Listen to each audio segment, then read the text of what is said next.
Good morning, y'all. Welcome to the Dallas Cowboy History Blog. Today, we're going to discuss this jersey I like to wear. It's my favorite jersey. Number 12, Roger Staubach. Roger Staubach is my absolute favorite football player, and I think he's one of my favorite people in the world. I'm not someone to get easily starstruck, but Roger Staubach is someone I can say that I am starstruck over. He was Captain America growing up in the 70s. He was the man. And this man, I believe, single-handedly saved a city. The city of Dallas was,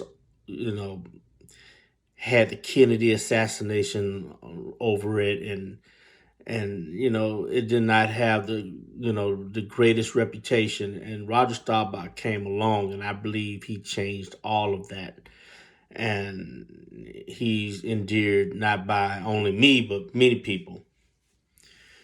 But so I went to a card show in 2009. I took my son, I took two of my younger cousins, and this card show had Roger Staubach.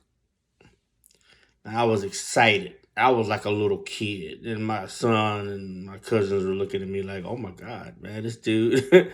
They never seen me this way. I'm a very serious person, and I was almost childlike with the prospect, the thought of meeting Roger Staubach and getting his autograph. And I got to that car show. Now, I'm in Houston. I'm in Houston, Texas. And that card show was huge. It was a TriStar card show. And it has some of the biggest names in NFL history, Major League Baseball history. It was outrageous, the talent, or the Hall of Famers. I can't even mention all the Hall of Famers that were there.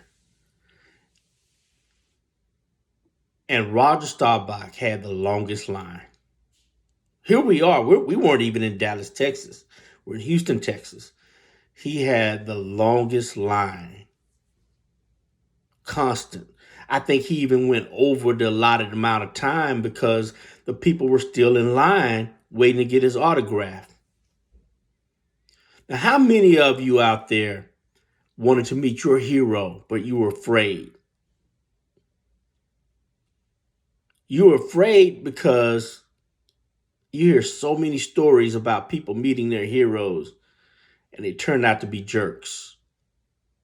That devastates people. That devastates grown men, okay? Grown women. You meet your heroes and you're thinking, man, you're nothing like I always imagined. Well, I noticed Roger Staubach. Now, I was studying him. I would go and get some autographs somewhere else, and I was going to take my turn, eventually get into the line. And I stood in that line eventually for Roger Staubach. And what I noticed about him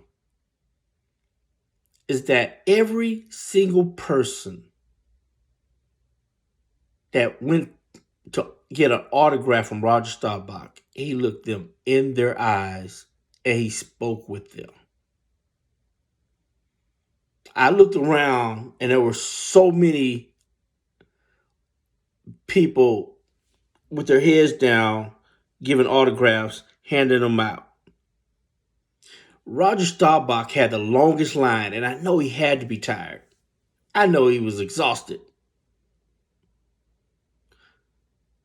Roger Staubach was signing autographs. People were signing autographs and left, and he was still signing autographs. And he spoke to every person that he signed an autograph to somehow. Or he looked them in their eyes.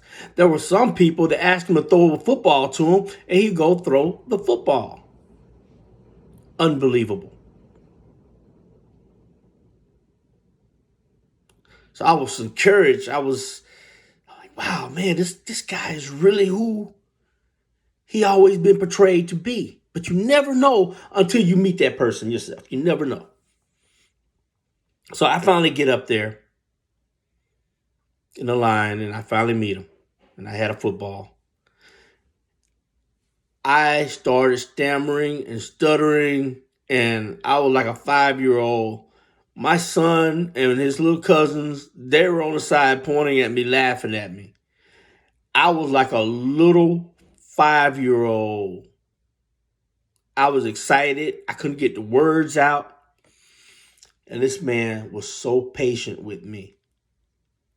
And I said, Mr. Staubach, you're my hero. He said, call me Roger. Thank you. Ask me, what's your name? Chris? Chris, thank you. That man was so humble and so pleasant. That was my biggest takeaway. Yeah, sure, I got the autograph. I got the football. But that is nothing like knowing that this man is everything that he was said to be. He's a true officer and a gentleman. And he was a gentleman that day. And I promise you guys, I was tired looking at him giving autographs. His line was super long. And he had patience for every single patron there to get an autograph signed.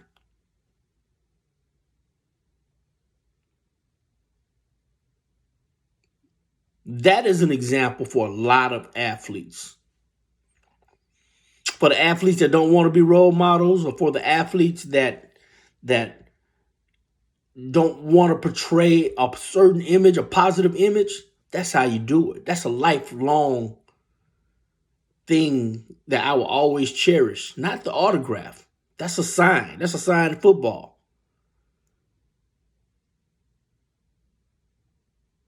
But his behavior towards me, the behavior I witnessed that he had towards every single person in that line.